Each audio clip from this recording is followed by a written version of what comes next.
bom, que belo sintoma, hein? Antes todos fossem assim. Eu sou do decimal.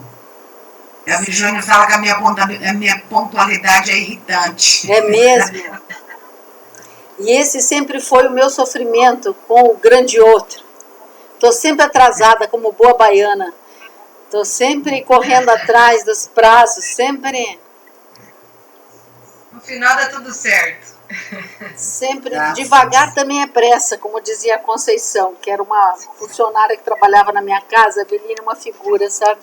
Ela morava na favela, uma negra poderosa, assim, e ela tinha um valor na favela, assim, muito agregador, porque ela entrava no meio das brigas dos casais, defendia as crianças, ela fazia comida e as crianças sentiam o cheiro da comida dela, vinham comer com ela.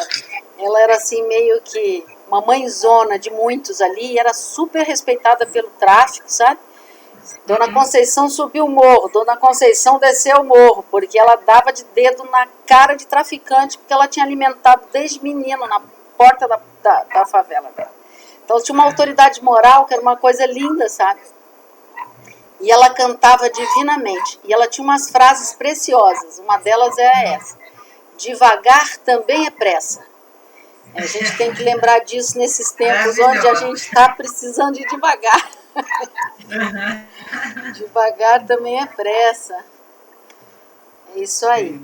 Então vamos aproveitar o nosso tempo. Quantos estamos aqui? Quantos chegaram? Estamos em 7 pessoas. Nosso horário de começar é bom para a gente poder aproveitar o tempo da Eveline, que não vai poder estar aqui conosco todo esse tempo, né? Então, a semana passada... Deixa eu desligar esse... Ai, como melhora quando desliga esse barulho desse ar. Eu mudei de ambiente na minha casa. Estou num dos quartos que eu estou tentando fazer um espaço operatório agora para o trabalho online, que cada vez aumenta mais, né? Esse ar está muito barulhento. Melhorou, não melhorou o som, minha voz? Sim. Então, nós estávamos começando um trabalho a semana passada, eu estava entrando com eles a conferência, nas conferências do Freud, trabalhando a conferência que ele fala sobre a transferência. E acabou a luz e o nosso trabalho ficou pela metade. Aliás, ficou bem no início, na verdade, porque eu não tive internet. Então, já tinha anunciado a sua vinda hoje e nós vamos começar o texto depois do trabalho da Eveline. Então, a Eveline está aqui para contar de uma experiência clínica muito rica com as psicoses.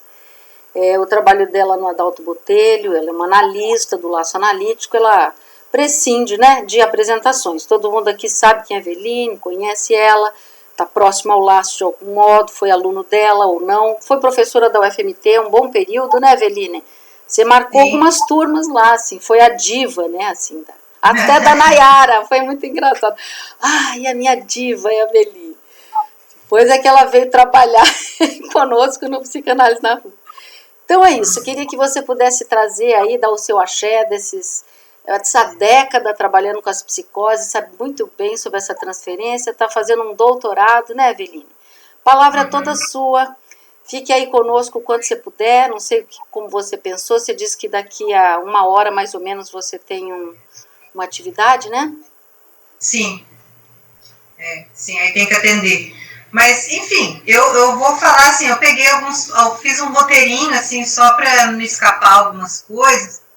Na verdade, a minha fala é bem baseada em um dos tópicos da minha tese mesmo, né? Então, é onde eu escrevo, assim, o que eu pude extrair dessa clínica, né, tão peculiar e tão particular, que é a clínica das psicoses desencadeadas, né? Então, eu vou falar, né, e não sei se alguém quiser me interromper, ou não sei se deixa as perguntas para o final, como vocês preferirem, assim. Até legal se alguém quiser falar, enquanto eu estiver falando, perguntar alguma coisa, né, fica uma coisa mais dialogada também, porque eu não preparei nada formal, assim, né, eu peguei e pensei alguns pontos mesmo, tá? Mas quero que tenha espaço para as pessoas poderem falar e se colocar também. Então, estou aberta a isso, tá? Então, o manejo da transferência, né? Fala a clínica das psicoses desencadeadas, mas eu peguei esse ponto bem específico do manejo da transferência, porque somos todos freudianos, né? E Freud dizia que é aquilo que, ao mesmo tempo, possibilita a análise e aquilo que também cria obstáculos da análise, né? O tal do manejo da transferência.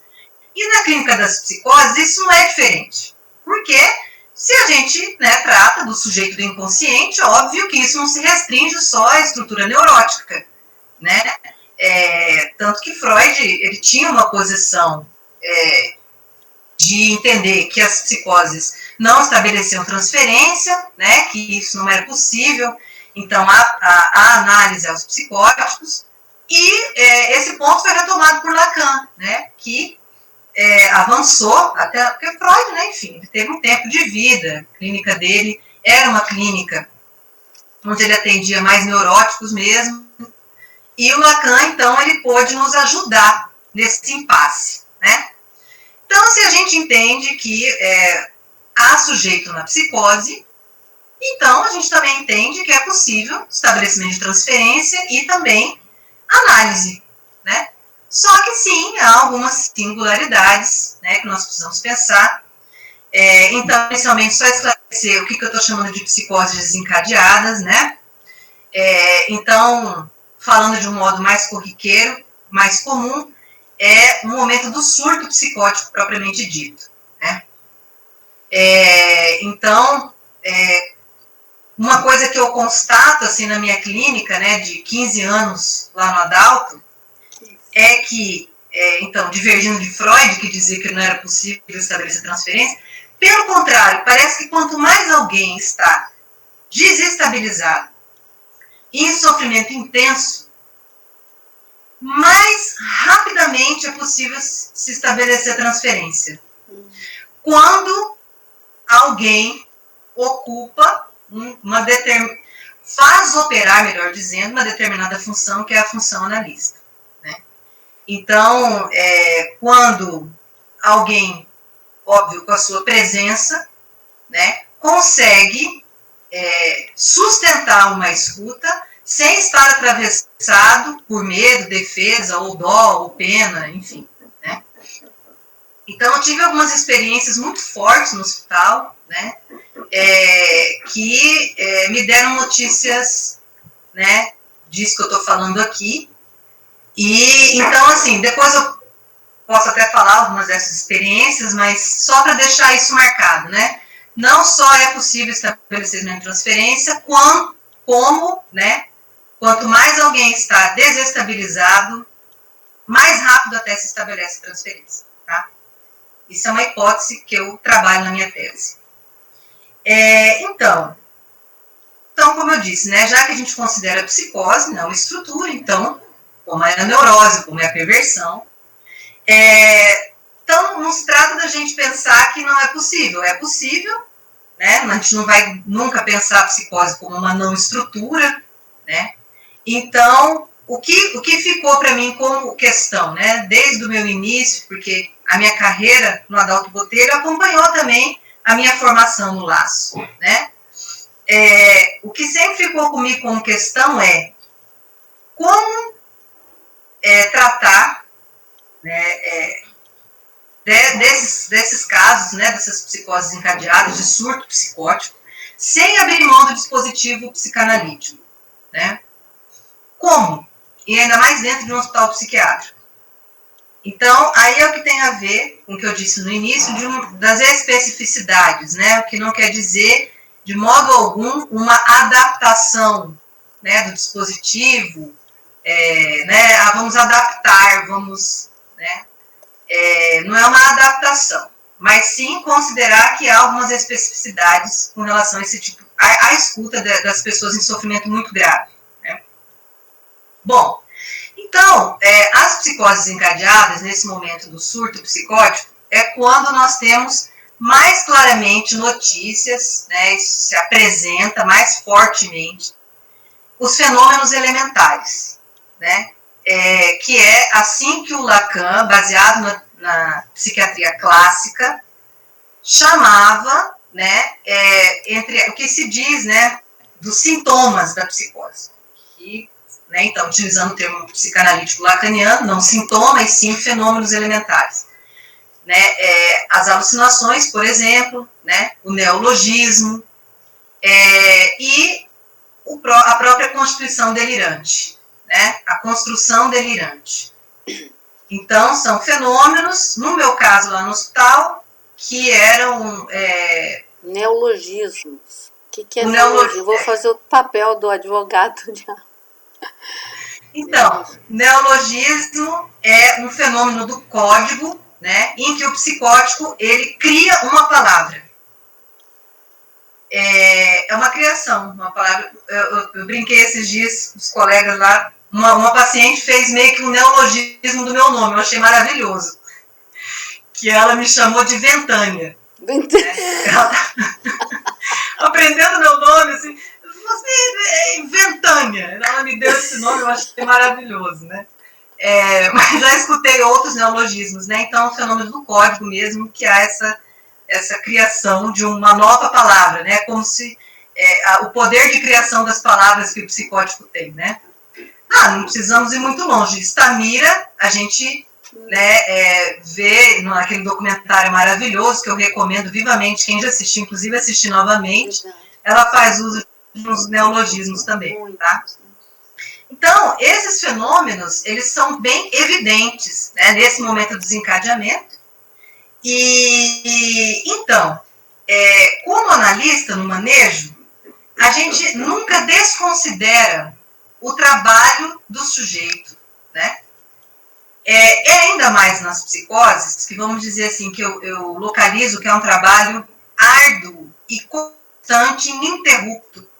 Porque isso que a psiquiatria chama de sinal da doença, delírio, as alucinações, em psicanálise a gente toma como uma tentativa de cura, sobretudo o delírio, né? Então, é como se o psicótico, eu verifico isso diariamente, assim, no hospital, né, com as minhas pacientes em surto, desencadeadas. É como se o sujeito ficasse buscando um modo de se amarrar novamente, de se sustentar novamente. Então, aquilo que fica parecendo que é só doentio, delírio, né, tá falando coisa que não é real, né, fica aí obedecendo a voz de comando, fica estranha, com o olhar vazado. Tudo isso é um modo, uma tentativa desse sujeito de se estabilizar novamente, uma tentativa de cura. Aí é o próprio Freud que chamou assim, né, chamou o delírio de tentativa de cura. Então, isso quer dizer que no manejo da clínica, a gente jamais vai descartar esse recurso do sujeito. Então, se nós estamos operando nessa função analista, né, que seja quem está começando a formação agora, quem já está na formação faz tempo, a gente nunca descarta, porque assim, é muito comum os profissionais da saúde mental, por entenderem que a psicose é uma doença, o surto é uma situação de doença, né, quererem contestar o delírio, por exemplo. Não, né, eu escuto muito assim, não, a gente tem que trazer o paciente para a realidade. Então, a gente tem que contestar, né, o delírio para ele, novamente, estar dentro da realidade. Aí, em psicanálise, a gente vai perguntar qual realidade? De que realidade nós estamos falando? Né? Porque o próprio delírio é a construção de uma nova realidade. O Freud se referia, assim, à construção de um novo mundo. Né? É isso que o psicótico faz. Então, quando nós estamos diante de um psicótico, um surto, a gente não vai contestar o delírio dele, a gente não vai jogar fora esse recurso que ele criou, né, para tentar, de um modo ou de outro, se sustentar em algum lugar. Então, o que a gente faz a proposta lacaniana inicial, isso está no seminário 3, é operar a partir de um lugar de secretariado. E esse lugar é muito importante. Tá? Eu vou voltar a ele daqui a pouco. Mas eu sustento que é o ponto de partida e que favorece o estabelecimento da transferência. Tá? Mas, inicialmente, só quero marcar que nós não vamos, então, querer suprimir o delírio, né, como é comum, medicalizar o paciente, né, lá no hospital, por exemplo, é um recurso que, às vezes, isso vem mudando ao longo do tempo, né, mas no início da minha clínica isso era evidente, assim, era uma coisa que não, o paciente ainda está delirando, ela não pode ir embora, né, então, teve um trabalho com a equipe, né, eu, inclusive, comigo mesmo, que comecei lá muito jovem, muito crua na clínica, de poder, de fato, entender que a gente não vai jogar isso fora, não vai suprimir, a gente vai contar com esse recurso, tá? Secretariando nesse primeiro momento, tá? Mas eu vou voltar a esse ponto. Aí tem uma coisa que é assim, quando uma pessoa ela está em surto psicótico, os autores, né, os psicanalistas que eu estudei na minha tese, né, não só Freud e Lacan, como psicanalistas contemporâneos que têm uma larga experiência com as psicoses, Andréa Guerra, o Luciano Elia, o Antônio Quiné, né, falam dessa posição do psicótico, que é como se fosse uma posição objetal, de joguete de um outro absoluto, né, de um grande outro absoluto. Então, ele fica numa condição de muita invasão do outro. E é invasão literalmente. É mais frequente, né, as vozes de comando, que inclusive o Lacan faz uma retificação, ele fala que não é alucinação auditiva, é alucinação verbal, né, trazendo mesmo para esse ponto de fenômeno da linguagem, né, fenômeno elementar. E ele fica realmente numa condição assim, por exemplo, eu nunca vi uma paciente minha lá no hospital falar que a voz disse alguma coisa boa, ou, né, geralmente é uma invasão de depreciação,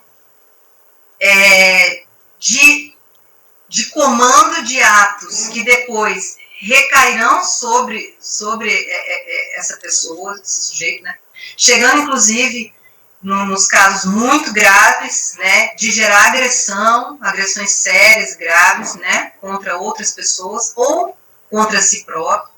Então, é uma condição objetal por isso, né, difícil para o psicótico, nesse momento do surto, da crise, ele conseguir se deslocar disso, né, e, de algum modo, subjetivar essa experiência, porque isso chega para ele de fora, né, o Freud chamava isso, né, falava assim, o que foi abolido retorna desde fora, o que foi abolido internamente retorna desde fora, né, inclusive esse é o nome que o Lacan vai dar o nome de Verwerfung, né, que é fora-clusão, a isso que o Freud descrevia, né, que tem a ver, então, com a não inscrição do significante nome do pai, né, que, de algum modo, faz uma lei operar, que quer dizer que esse outro não pode querer fazer o que quiser, não há uma lei caprichosa, né, há um silenciamento desse grande outro, né, no caso, por exemplo, das neuroses,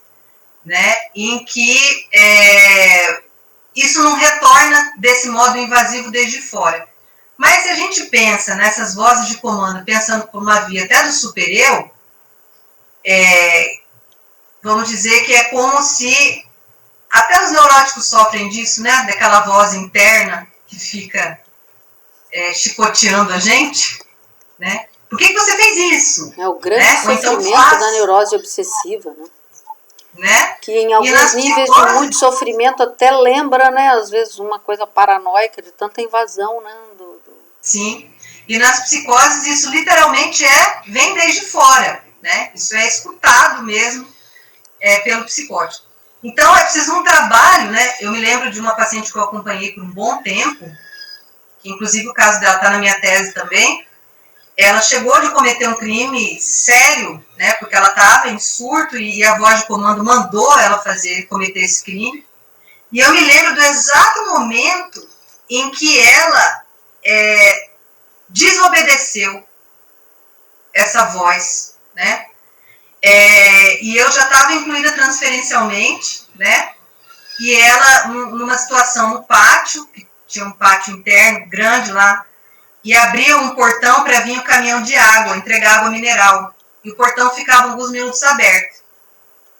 E ela chegou até mim e disse: Veline, eu posso desobedecer o que a voz manda? E aí eu disse para ela: você já tentou fazer isso? Não. Falei: pode. Sustentei com ela que ela podia desobedecer a voz. E ela ficou ali, e depois ela me deu notícia do que era, por que ela tinha me perguntado isso. A voz tinha dito para ela sair correndo e fugir do hospital. Porque se ela não fizesse isso, a mãe dela ia morrer. E aí ela me perguntou: minha mãe não morreu não, né? Falei: não, sua mãe não morreu. E você pode desobedecer a voz, viu? Que você pode, né? Ela não tem esse poder todo de matar sua mãe, não. Falei alguma coisa assim para ela. E depois disso, ela, tanto que quando ela estabilizou, saiu do hospital, depois eu encontrei com ela fora do hospital, ela continua ouvindo a voz até hoje, né? Mas ela aprendeu a lidar com essa voz. Não dou muita bola para ela, quando ela me perturba demais, eu vou fazer alguma outra coisa. Ela encontrou um mecanismo de lidar com isso que é tão invasivo, né? Então, se ela estava nessa condição de puro objeto, né, dessa voz invasiva, né, que mandou ela fazer coisas e ela fazia, agora ela já tem os recursos próprios de lidar com essa voz, né? E não se colocar em maus lençóis, como foi o que acabou acontecendo com ela, né? Ficou em medida de segurança durante 3 anos no hospital. Durante os 3 anos eu atendi ela, né? Acompanhei ela lá no hospital. Então, isso, né, que de algum modo incluir esses elementos que vêm de um modo tão invasivo e fazer e criar os seus recursos próprios com relação a isso, e não jogar fora esses elementos que aparecem durante a crise ou o surto, isso é muito importante, né? Porque é um modo de subjetivação dessa experiência que vem de fora. Então, quer dizer que, ao mesmo tempo que isso que é tão invasivo e estranho, porque é isso que os psicóticos falam, né? Assim, é uma coisa muito invasiva e muito estranha. Ao mesmo tempo que é estranho, ele se sente completamente concernido com aquilo que chega. O cerne do ser dele está implicado com tudo isso, né?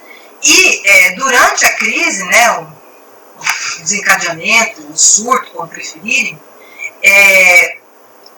qualquer elemento, qualquer coisa pode entrar no sistema delirante, né?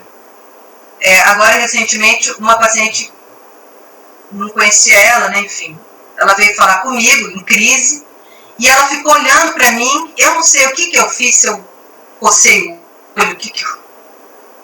Aí ela saiu de perto de mim, e depois ela voltou chorando, dizendo que eu tinha rasgado o olho dela e roubado o olho dela, furado o olho dela. E muito angustiada. Eu peguei na mão dela, tem um espelho grande, e tinha outras pacientes se olhando no espelho, arrumando cabelo. Falei: vamos todas agora nos olhar no espelho aqui, todo mundo olhar. Foi o que eu consegui fazer na hora. Vamos todas nos olhar, está todo mundo aqui, checa o rosto, o olho, está todo mundo com o seu olho. E ela olhava para ela no espelho, olhava para mim e olhava para as outras. E isso teve um efeito apaziguador para ela, né? Acho que ela verificou que estava tudo ok. Foi a primeira coisa que veio na minha cabeça, porque eu até localizei um risco de agressão, assim, porque ela veio indignada. Então, assim, qualquer coisa entra nesse sistema, né? Nesse momento, e de inconsciente a céu aberto, né? Que é como também o Lacan chamava, né? O inconsciente do psicótico. Eu diria até, assim, no momento do desencadeamento, né? Não necessariamente quando ele está estabilizado, fica tão a céu aberto assim, né? Mas no momento do desencadeamento da crise, fica. Então, só para dar notícia de como é muito invasivo mesmo, né? E qualquer coisa entra desse modo, né? No sistema delirante. E alucinatório também, né? Então, o Quinet fala, inclusive, assim, que fazendo uma diferenciação, né? Do pedido de análise de um neurótico para um psicótico. como se o neurótico ele viesse com questões, né? Questões sobre o sexo, sobre a morte, sobre a vida. E no caso do psicótico, ele já chega com a resposta. A resposta vem antes da questão, né? Então, o surto, a crise, né? Esses diversos elementos que o Lacan chamava, né? Que fica em cascata, né? O desastre crescente do imaginário, era assim que o Lacan chamava, esse momento do surto, né? É como se ele recebesse essa cascata desordenada, né? Por isso que o delírio é já um recurso importante, né? Que é um modo que ele vai tentar significar essa experiência que chega de modo assim tão avassalador para ele, né? Para o psicótico. Então a resposta vem antes. Então o trabalho do psicótico é poder formular questões, né? Ele chega com a certeza e a dúvida, o estabelecimento da dúvida já é algo bem-vindo no caso dos psicóticos, né? Ou seja, já é um certo modo de não precisar responder para esse outro absoluto invasivo, né? Com o próprio corpo, né? Porque o psicótico, às vezes, ele responde com o próprio corpo.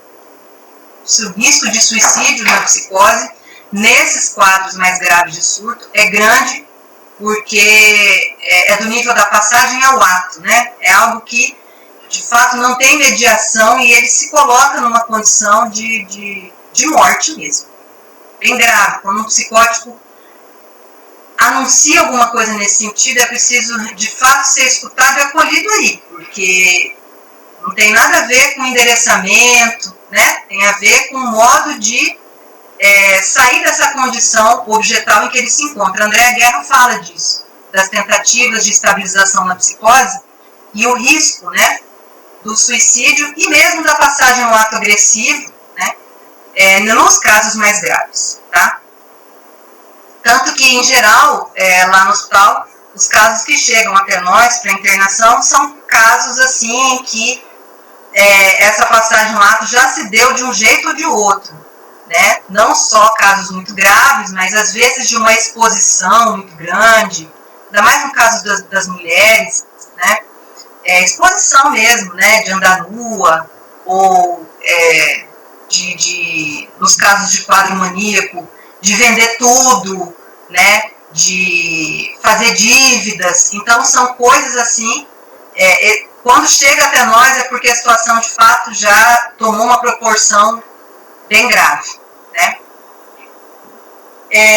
Então, André Guerra, ela fala que a transferência é um dos veículos importantíssimos para a estabilização nas psicoses. A transferência Por quê? Não tem só...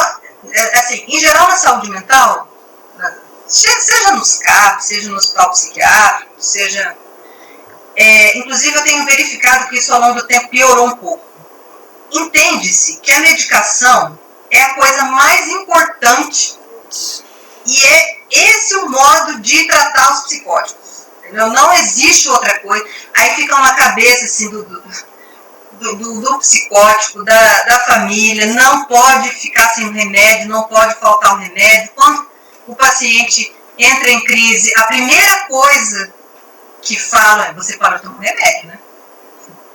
Tem uma crença delirante no efeito do remédio que é uma coisa muito séria, né? O remédio, uma crença delirante no remédio é muito bom.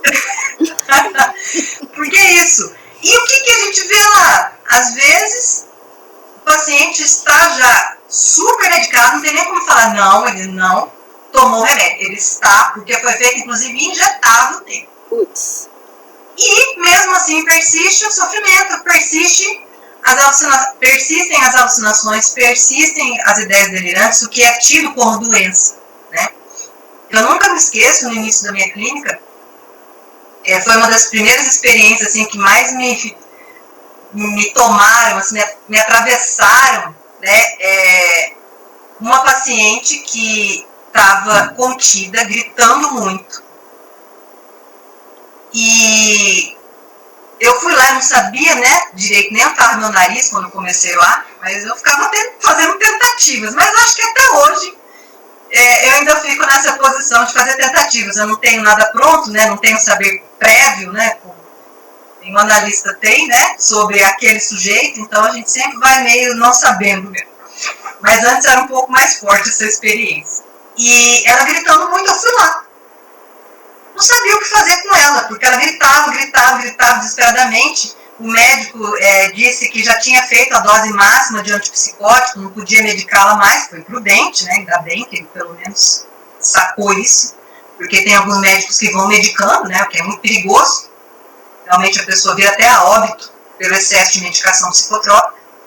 E ele falou que não tinha mais o que ser feito. Então eu fiquei ali do lado daquela mulher.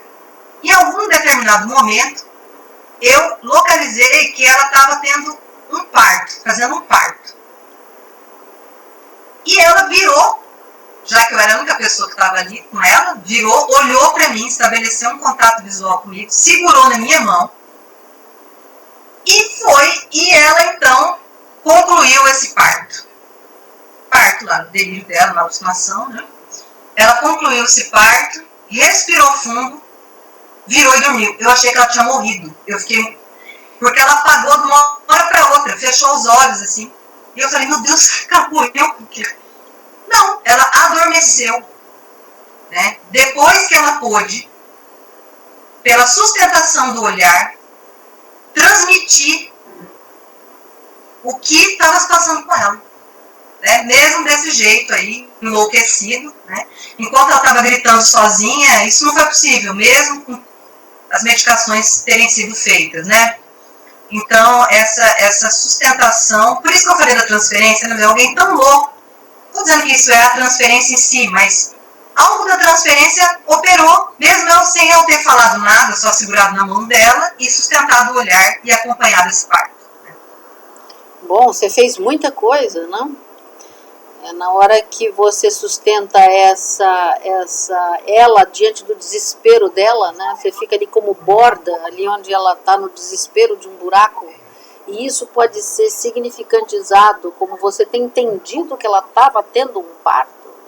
Bom, isso muda tudo, não? Dá a ela uma condição de humanidade, e de linguagem e de sofrimento, que com certeza bota as coisas nos devidos trilhos, né? Sim. É isso que é tão caro para mim na psicanálise, essa possibilidade de devolver ao outro essa condição que parece que em algumas situações ela está retirada totalmente, né? Uma delas é nessas situações de crise, no manicômio. Isso também se repete com a população na rua, né? Diante das violências. Quer dizer, ali onde você introduz o direito à fala, se você está dizendo que ela está falando alguma coisa, bom, ela pode dormir, né? Porque ela não está sozinha, ela não está caindo num buraco. Né? Tão impressionante, né? Muito forte o relato. E eu descobri depois, né, que a primeira crise dela foi pós-parto, depois que ela pariu uma criança morta. Então é isso, é esse elemento, né, que retorna na crise, né? E precisa ser inscrito de algum modo, né? Uma tentativa de inscrição, né? Desse natimorto dela aí que, enfim, na situação da crise aparecia desse modo, né? Ela parindo de novo. Com uma tentativa de elaboração, né? Sim. Do trauma que foi ter parido uma criança morta. Sim. Então, é isso, né? Assim, a gente também nunca pensa que é algo do nada, né? Porque é isso, esse pensamento reducionista, né? Que isso é uma coisa da doença, isso é uma coisa da doença. Então, joga fora esse elemento subjetivo, né? Esse elemento que parece estranho, mas ele tem a ver com o sujeito. Então, isso que eu fico muito tomada, assim, quando escuto, né? Mas você tá vendo? É a doença. Mas quando você se põe a escutar e a localizar, com certeza isso não é do nada. Né? Mesmo os atos que podem parecer mais bizarros, né, que tem a ver com justamente isso, enquanto o psicótico ele fica tentando se autocurar, né? Ele fica tentando autocura. E ele fica, às vezes, gesticulando ou fazendo algumas coisas. Ah, tá vendo? Comportamentos bizarros. É assim que isso o significado que isso é dado, né? Muitas vezes, no campo da saúde mental. Ah, tá com comportamento bizarro. Se você se colocar ali e perguntar o que ele está fazendo, alguma coisa, né? A gente nunca pode não escrever no campo do sentido. Isso tem um sentido para ele. Então, isso não é óbvio. Isso não é bizarro porque está fora do padrão. Alguma coisa ele tem a dizer, né? E não é pouco interrogá-lo aí, né? Enfim. Só lembrando aqui... Ah, tá. Então, duas coisas, né, que a gente precisa estar... Na verdade, duas maneiras, né, que a gente pode, pelo menos duas, né, estar diante desses casos muito graves. Aí eu falo da minha experiência no hospital, mas acredito que na rua, pelo que eu escuto das colegas que estão na clínica, né, dos colegas que estão na clínica, lá na rua não é muito diferente. A questão é que o manicômio no hospital psiquiátrico acontece de um modo institucional dentro dos muros, né? Mas o que eu tenho notícia, na rua também há um manicômio, né? É um manicômio a céu aberto, como a Adriana falou uma vez. Então, a rua é manicomial, né? Então, o que é preciso, né? Assim, tá divertido. Eu vou falar de uma maneira que a gente pode estar aí diante desses sujeitos desestabilizados, né? Que é a primeira um pouco complicada e a segunda para falar novamente do secretariado. Bom, a primeira, né? A gente pode estar numa posição de encarnar esse outro não castrado que tem um saber acachapante sobre ele. Aquele que comanda e dirige o psicótico. A gente pode estar numa posição assim. E vou dizer, a gente pode estar super bem intencionado, querendo super fazer o bem.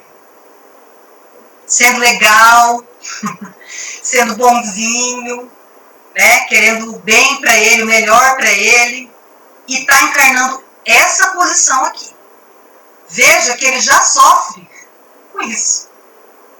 Já sofre, já está invadido, né? Já tem um outro que quer coisas dele e manda ele fazer coisas, inclusive.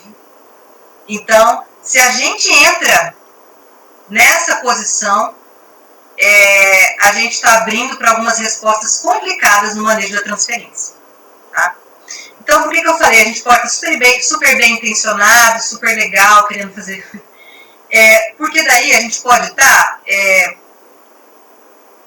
numa demanda para ele, assim, a demanda ser nossa, né? De que ele fique bem, né? A coisa do furor sanante, que o Freud falava nos textos, né? Esse furor de curar o outro, né? De querer o bem para o outro, de querer que ele fique bem, né? Ou a gente também, ou a ambição pedagógica, que também o Freud falou muito bem, né, no texto sobre esse tratamento. Ficar pedagogicamente, né, direcionando o que ele tem que fazer da vida dele, como ele tem que fazer, ou, né, enfim. Essa posição de direção e desse saber acachapante pronto e que a gente quer alguma coisa dele, que respostas, então, que isso pode gerar, né? Da transferência, que são respostas complicadas. O ato agressivo, né? Porque às vezes você fica nessa posição, você leva uma pessoa que está em crise, né? Ela pode te dar um safanão. Eu nunca me esqueço, uma das vezes, eu sofri poucas agressões, mas eu sofri algumas. E teve uma que ficou bem nítido para mim, assim. Uma paciente com um quadro maníaco gravíssimo, grávida, e ela tinha fugido. A mãe dela traz ela de volta para o hospital. Ficamos na sala de equipe, eu, uma enfermeira assistente social, ela e a mãe. E aí a mãe diz o seguinte, ela falando que ela queria ir embora, que era para liberar ela e tal, eu já tinha ido embora, já tinha fugido. E a mãe disse assim, eu posso até te levar, mas aí eu só te levo se elas te liberarem. Foi um dos momentos mais difíceis para mim no hospital. E a gente tentando de todo, porque ela realmente estava muito agressiva, ela tinha agredido seriamente o filho pequeno dela, ela estava grávida e numa condição muito difícil. E não tinha como dar alta, tinha. E ela falou, eu vou bater em uma aqui hoje. Eu vou bater. Hoje alguém aqui vai apanhar. E naquela cena, sabe quando você percebe, você saca, vai ser eu. Porque a enfermeira era dia do aniversário dela, cara. A minha colega assistente social, uma idade mais avançada, era eu que... Só que o que eu fiz? Eu fiquei na frente da porta. E eu tava com a chave. E ela foi para eu abrir a porta. E eu não abri a porta. E ela me deu uma bolsada na cabeça. Foi tão forte que até abriu o negócio a alça. Voou. E, bom, depois disso até ela aceitou ficar. Depois ela falou para a enfermeira, poxa, eu agredi até a Veline. Ela ficou muito mal com isso depois. Mas aí depois ela veio me pedir desculpa, né? Passado um tempo, que eu tive que me recompor. Ela falou assim, Eveline, me desculpa, viu, que eu te bati. Foi até uma redução, viu, porque ela foi para me dar um soco no nariz. Eu coloquei a mão delicadamente e levei a bolsada. Preferi a bolsada mesmo. Do que o soco no nariz. Ia ser mais doído. Aí ela falou para mim, desculpa aí, viu, que eu te bati, tá? Mas olha só, você ficou na frente da porta, né? O que você queria? Ficou na frente da porta. E eu tomei ao pé da letra essa recomendação dela, assim, foi uma recomendação, não foi só uma... Ela me recomendou, não faça mais isso, né? Não fique na frente da porta. Então, tomei ao pé da letra, na literalidade, né? Assim, eu não posso, e também metaforicamente, né? Porque, enfim, metaforicamente não fique na frente da porta. Ou seja, não fique na condição daquele que trancafia, daquele que prende, daquele que, entendeu? Desse outro que é quem te controla. Então essa é uma resposta, né? Infelizmente, quando a gente está, uma das possibilidades. A outra possibilidade, quando se está numa posição como essa, é a transferência persecutória, né? Você pode ser incluído transferencialmente, mas de um modo persecutório. Aí é bem complicado, né? Porque daí você, então tá vendo? Você não quer me dar alta mesmo, porque você faz parte do complô que me botou aqui como louca. Entendeu? Então, ou, sei lá, na rua, né? Ainda mais complicado, né? Porque é isso, é a céu aberto. Você fazer parte, ser incluída num sistema delirante desse modo persecutório é complicado. Outra complicação é você ser incluído transferencialmente de um modo erotomaníaco, né? Então ela me ama, né? Que é o delírio de ser amado, né, pelo outro. E aí, mais especificamente com relação ao hospital psiquiátrico, e acho que os CAPs também têm que tomar cuidado com isso, mas, enfim, a gente sempre tem que tomar cuidado com isso, até o psicanálise na rua. Porque existem diversos modos de institucionalização. O que eu entendo do psicanálise na rua é que a proposta é de desinche radical. Então, mas quando a gente está numa posição assim, a gente pode institucionalizar. Então, quer dizer que a pessoa, enfim, ela passa a criar uma dependência do serviço, uma dependência do programa, uma dependência, né? E não, né? Enfim, a transferência, ela é importante, mas justamente para manejar a possibilidade do sujeito se implicar e se responsabilizar com a própria vida dele, né? Agora, se eu tenho dó dele, se eu quero tanto bem dele, né? Se eu quero fazer caridade para ele, aí complica. Porque daí, esse lugar de institucionalizado, de, né, bebezão, de infantil, né, isso acaba ficando... Aí isso também dificulta muito o manejo da transferência, né? Porque daí vai querer mamãe. Querer mamãe, né? Aí, então, a segunda maneira, que é aquilo que a gente, né, enfim, recomenda, localiza aí, é o secretariado que eu falei no começo, né? E eu acho bem legal o jeito que o Lacan fala. Vou até ler um pedacinho aqui, que está no seminário 3. Ele fala assim, que não só nos passaremos por seus secretários, nós, analistas, né? Qual é a página, Aveline, que você está? Está na página 235, na lição Secretários do Alienado.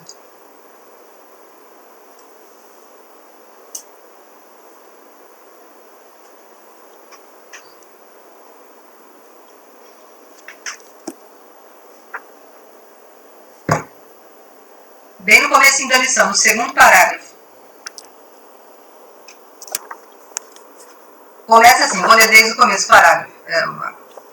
Vamos aparentemente nos contentar em passar por secretários do alienado. Empregam habitualmente essa expressão para censurar a impotência dos seus alienistas. Achei ótimo. Não pode, não imagina? Os psiquiatras daquela época, né, serem secretários? Imagina. Rebaixou de uma vez. Pois bem, não só nos passaremos por seus secretários, mas tomaremos ao pé da letra o que ele nos conta. O que até aqui foi considerado uma coisa a ser evitada. Lacan não era só até aí, não, até hoje. Né? Não pode tomar ao pé da letra, não. Tem que contestar com a realidade, tem que suprimir o delírio, né? Aí ele fala, não é por ter estado longe o bastante na sua escuta do alienado que os grandes observadores que fizeram as primeiras classificações tornaram sem vigor o material que lhes era oferecido. Né? Que foi isso, nessas classificações de doenças, das doenças, né? Perdeu-se todo o vigor desses fenômenos, né? Toda a importância clínica que se poderia ter, né? Somente preocupado em classificar e enquadrar as chamadas doenças mentais. Se perdeu toda a psicodinâmica da coisa, né? Toda uma reflexão sobre qual era a questão fundamental que estava ali na causa do sofrimento. Se acabou com tudo isso. Ficou uma pura taxonomia, né? Assim, classificação a partir da manifestação comportamental do fenômeno. Uma pobreza radical, né? Então, e secretariar é uma palavra, é interessante também pensar isso, a função de um bom secretário, né? Porque não é de um diretor. O secretário não é um diretor.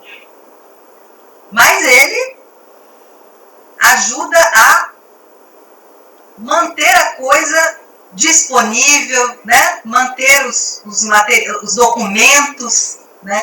Eu lembro de uma paciente paranoica que ela fazia os escritos dela, que eram só petições, e escrevia, e aí eu organizava os escritos dela, né? E ela chamava assim, inclusive, vem onde estão os meus escritos.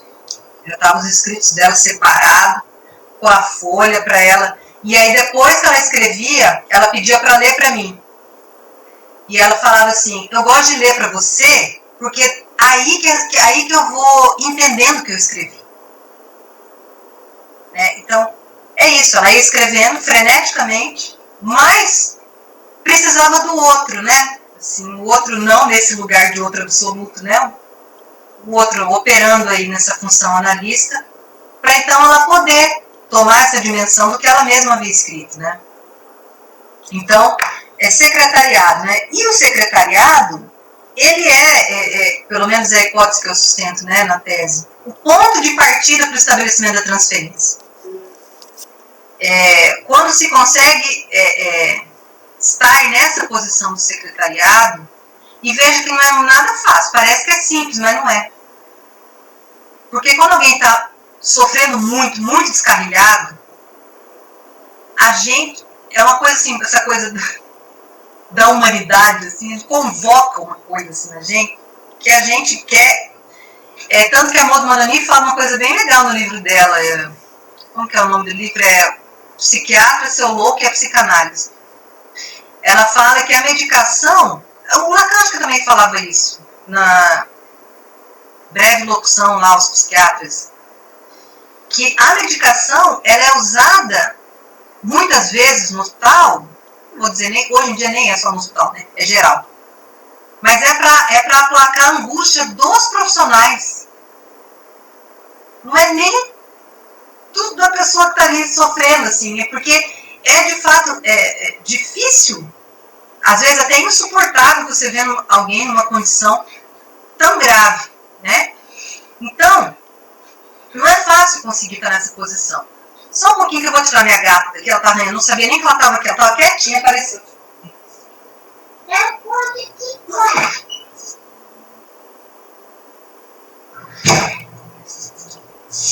estava quietinha e começou a arranjar aqui, me atrapalhar. Então não é nada simples, não é nada fácil, né? E ao mesmo tempo você conseguir fazer uma presença de secretário, né, do secretariado, sem estar tomado, né, por essa vontade de aplacar essa angústia. Porque, e eu sei também das situações de rua, mesma coisa, né? As pessoas em situação de rua, também descarrilhadas, também com diversas dificuldades muito sérias, muito graves. Então, os psicóticos que estão na rua, né? A gente acaba sendo convocado nesse lugar, né?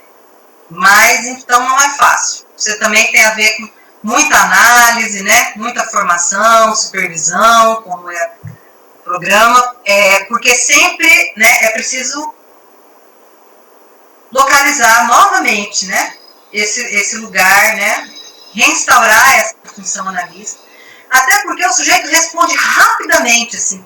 Todas as vezes que eu saí, nas situações muito graves, que eu saí dessa não consegui operar nessa função, as próprias pacientes me colocavam, assim, me davam. Teve uma vez, a propósito do neologismo, tem um fragmento desse caso também na minha tese, que a paciente ficava falando neologismo. Ela falava com um quadro maníaco, assim. Aí, Renagilde. Aí falava, Renagilde. Aí eu, o que é Renagilde? Pra que eu fui perguntar isso? Você, por acaso, é burra, Adeline? Você não estudou, Adeline? Você não sabe que Renagilde é Renagilde? Saiu. Que Renagilde é o quê? Que eu não sei que Renagilde é Renagilde. Entendeu? Que tinha eu de perguntar, ela estava falando um monte de outras coisas. E aí ela me recolocou. Eu falei, putz, né, tem notícia aí. Eu não tenho que entender nada, né? Não é para entender nada. Não é para entender. Isso eu acho que é a coisa mais da ordem da desconstrução, né? Porque a gente sempre acha que tem que entender o que está acontecendo com a pessoa, entender o que ela está falando. Não se trata de entender, né, Eveline? Diz aí de que posição é essa que a gente maneja nesse ponto. Não se trata de entender. A gente, no entanto, acolhe e recolhe, né, os elementos, né? E secretariar, nesse sentido, bota a gente numa posição subalterna, né? É interessante pensar isso, porque o secretário, ele é subalterno às ordens daquele que ele serve, né? Diferente de como você disse, de um diretor, Então, a gente fica numa posição de apoio e, ao mesmo tempo, é uma posição onde você fica sem entender exatamente que documentos são esses, qual é a ordem que os ordena. A gente vai ouvindo e obedecendo, digamos assim, né? Nesse sentido do secretariar. Ela que vai dizer as ordens desses documentos, dos escritos dela. O que você quer saber sobre o que quer dizer aquela palavra? Como é a palavra? Renagilde. Quase como se estivesse falando em uma outra, como é uma outra língua, né? É uma outra língua. E então, assim, se a gente está, né, aberto a esse tempo, está sempre informação, né? Então tem hora que a gente escorrega mesmo. E aí a transferência é que, né, o sujeito comparece nos dando essa notícia assim. Ó, você está escorregando aqui, sai fora. Não vou falar com você mais agora. Depois eu vou continuar. Agora não, agora você pisou na bola comigo, né? E aí, sendo um recurso, né, a própria transferência, né, favorecendo, como a André Guerra fala, né, um dos veículos que favorecem a estabilização, então, deixa eu só ver aqui se eu ia falar uma outra coisa. Ah, tá. Já é um modo, né, quando a gente está incluído transferencialmente, porque isso, o psicótico ele nos inclui, né? Até então, aquele grito que era para esse outro que está falando na cabeça dele, ou essa alucinação que vinha de fora, ou esses delírios que ele ficava falando para alguém, né, mas não para... quando você está incluído, isso passa a ter um endereçamento, né? O psicótico em crise, ele passa a endereçar para você, a dar um testemunho do que se passa com ele. E é a partir daí que a gente pode fazer alguma coisa na escuta, né? Fazer algum ato, uma intervenção, né? Tem uma paciente recentemente, agora também, no meu retorno, ela, um caso bem grave, assim, a alucinação vinha, ela não conseguia. Teve um dia que eu estava super agitada, assim, agressiva. Eu fiquei na frente dela, ela não me via. É o olhar vazado. E só repetindo, quero ir embora. E muito, muito, muito agressiva, assim. E conforme eu fui atendendo, né, nos plantões dessa paciente, ela falou assim para mim, quando eu fico assim, é porque a voz fica mandando eu bater. E aí eu me lembrei, né, daquela outra paciente que tinha me perguntado, né, das vozes. Aí eu falei para ela, então, mas você pode falar pra gente o que essa voz está falando e não precisar bater. Fale disso. Me chame. Fale o que está acontecendo. Mesmo que você não consiga muito bem dizer. Nós estamos aqui. E eu reafirmei isso. Bom, se a paciente está já em processo vou chamar de estabilização, enfim, está um quadro mais estabilizado. E esses dias, a gente estava jogando bozó, e ela falou assim, ela parou de jogar e falou assim, eu tô com vontade de sair correndo. Quero sair correndo. Aí eu falei para ela, você tá angustiada? Aí ela, eu tô angustiada. Ela conseguiu nomear, assim, porque eu falei, o que é isso, né? Vontade de sair correndo, e aí só que ela me falou, ao invés de ficar mergulhada, aí vim vozes e sair, né, e bater, ela falou. E eu disse, então, por que será? Vamos pensar. E fala aí, fala. O que tá se passando aí? O que você... Aí foi indo, muito tato. Não, mas vamos continuar o jogo, mas você me fala, para manter esse link comigo, né? Porque senão ela ia ser invadida. A notícia que eu tive é, serei invadida, daqui a pouco. E aí ela falou, eu tô com saudade da minha filha. Eu quero falar com a minha filha. Eu quero ver minha filha. Fui, fiz a ligação. Ela falou com a filha, pedi pra filha ir. Depois ela falou, obrigada. Obrigada. Consegui te falar, né, psicólogo? Porque eu falava, né? Me fala. Consegui te falar, né?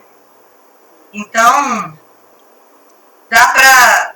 Mas é uma coisa muito difícil. Não é sempre, né, que a gente consegue operar assim, nesse lugar. Mas precisa dessa presença. Mas é uma presença, vamos dizer, de como a Adriana falou, né? Um apoio, né? É um apoio, subalterno aí. Mas achei interessante. Ela poderia ter ficado... Eu juro, parecia que ela estava em transe, assim, quando vinha, parecia que ela estava em transe e ela agredia alguém. Grave, bem grave. Bem grave. Mas aí pode falar dessa vez, né? Então... Vamos restabelecendo esse lugar de fala também, né? Dentro do hospital. Eu já vou concluindo, Só uma coisa, então, né? Então, mesmo nas situações em que é preciso intervir, ou às vezes fazer até um corte, né? Porque às vezes, de fato, essa invasão é tão grande que pode colocá-lo numa situação de risco, de perigo, né? Então, até para a gente conseguir intervir nessas situações, a gente tem que estar incluído transferencialmente, né? E o importante, que é o que o Psicanálise na Rua tem, é equipe, né? Equipe. No hospital nós temos, não pode dizer uma equipe propriamente dita, porque nós não temos supervisão, né? Nós temos profissionais, às vezes a gente consegue funcionar como equipe mesmo, né? Embora sejam vários profissionais, a gente sabe que não é isso que diz respeito ao funcionamento de equipe. E vocês têm, né? O Psicanálise na Rua tem, os alunos que estão aí, né? Aprendendo com essa experiência.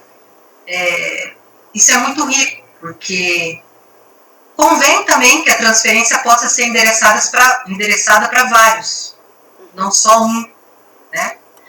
E, claro, sempre vai ter aquele um mais especial, mas isso poder transitar e se diluir às vezes um pouco, né? Sobretudo nesses casos de sofrimento muito grave, em que a coisa pode ficar muito maciça, muito massiva. Então esse recurso é fundamental para o manejo também, né? Acho que era isso que eu tinha para falar, assim, deixar aberto, alguém quiser perguntar, falar alguma coisa. Não sei se eu consegui bordear mais ou menos o tema. Teria um monte de mais coisa para falar. Não dá O tempo. tema é imenso, né? Mas, nossa, foi uma palhinha ótima, porque a sua fala é muito clínica. Eu gosto muito quando você fala, porque você traz experiências da sua praxis no Adalto Botelho. Você fala desde um lugar muito elaborado dessa praxis, porque mesmo não tendo equipe lá, né, a formação de escola e todo o trabalho da sua análise, que não é de hoje, quer dizer, tem todo um campo de reflexão sobre isso que dá uma transmissibilidade muito boa do que é o manejo da transferência, né, com pacientes internados no hospital psiquiátrico. E o quanto que é uma condição favorável à transferência. Isso que você me falou hoje, para mim, foi muito interessante, porque eu nunca tinha pensado isso, né? Na verdade, nesse texto sobre a transferência, o Freud já inicia dizendo isso, que a hora que a gente chega numa análise, e ele está falando dos neuróticos, do consultório, mas não é diferente, né? Que a hora que se inscreve um analista na sua vida é na hora que você está fudido. Você vai procurar um analista porque você reconheceu que você está precisando de ajuda.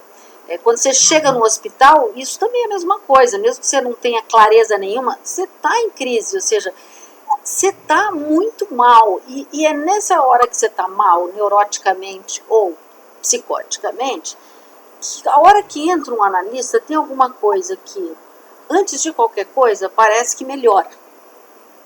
Antes do tratamento exatamente produzir uma elaboração para o sujeito diante do seu sofrimento.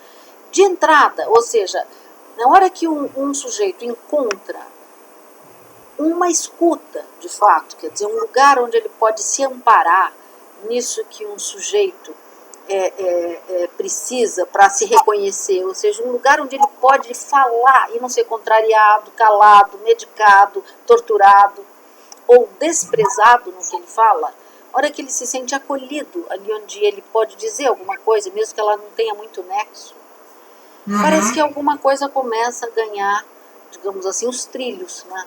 Quer dizer, então esse é o início do que pode vir a se tornar uma transferência analítica. O analista sempre se introduz num ponto de ruptura, né, das estabilidades do sujeito. Senão você não dá essa beira para ninguém, né? Porque o narcisismo opera aí Quando o sintoma está muito casadinho lá, com ganho secundário, né? A gente está tão bem com o nosso espelho, se achando tão legal, né? A gente não tem por que precisar de um analista. O analista se introduz ali onde a gente reconhece, em algum nível, um sofrimento. E isso não é diferente nas psicoses e nas neuroses, né? Então, essa é a hora, né, que um analista pode se inscrever efetivamente. E o que é mais interessante, que embora seja um pouco diferente, o analista não secretaria o seu paciente neurótico, mas ele também está numa certa posição subalterna ao clássico posicionamento dos médicos diante do sofrimento, né? Ali onde ele renuncia um certo poder de dar a direção, um certo poder de saber sobre o outro, um saber prévio sobre a doença, ou seja, um analista é um analista no manicômio, na rua, em qualquer lugar onde ele esteja. O analista é um analista exatamente por isso.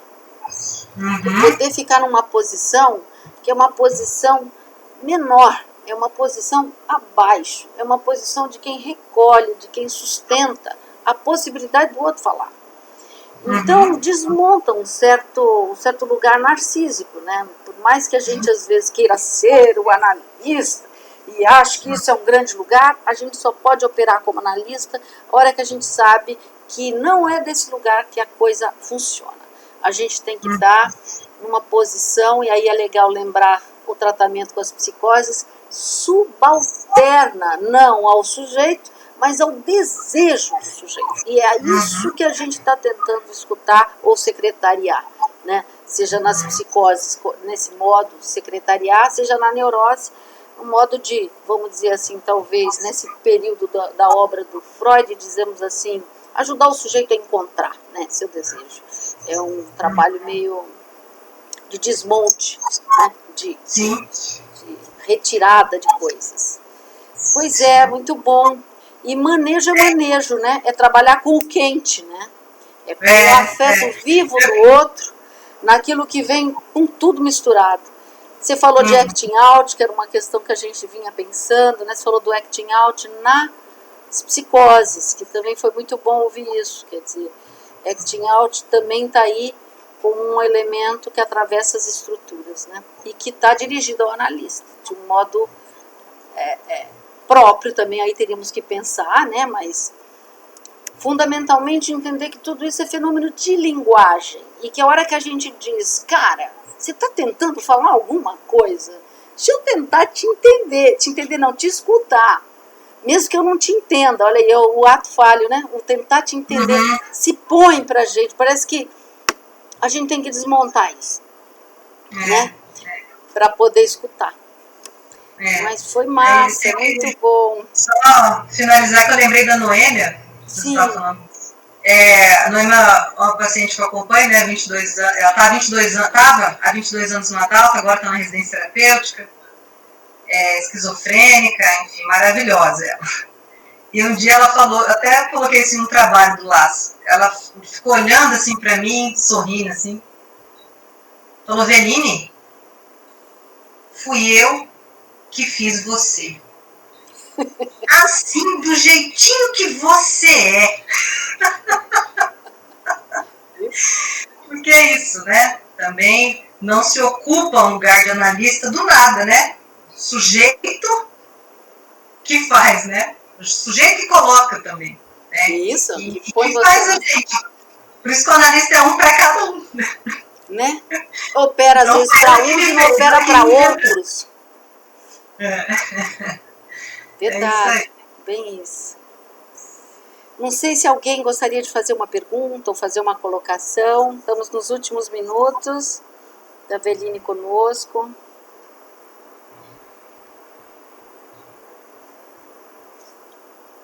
Alguém gostaria de fazer uma colocação, uma pergunta? Acho que aula online é uma coisa assim, às vezes, que frustra a gente, né? Porque eu tenho certeza que tá todo mundo... Mas parece que, não sei, inibe, a gente não sei como que é diferente, né? Eu sinto falta de estar falando com as pessoas quando eu tô dando aula online. Olho a olho, né? E a sensação vibratória da presença do outro, porque você sente que você está sendo repetitivo, você já cansou, ou assim, você sente o entusiasmo ou a diminuição do entusiasmo dos alunos, né? Aqui você não sente nada, é uma coisa meio esquisita.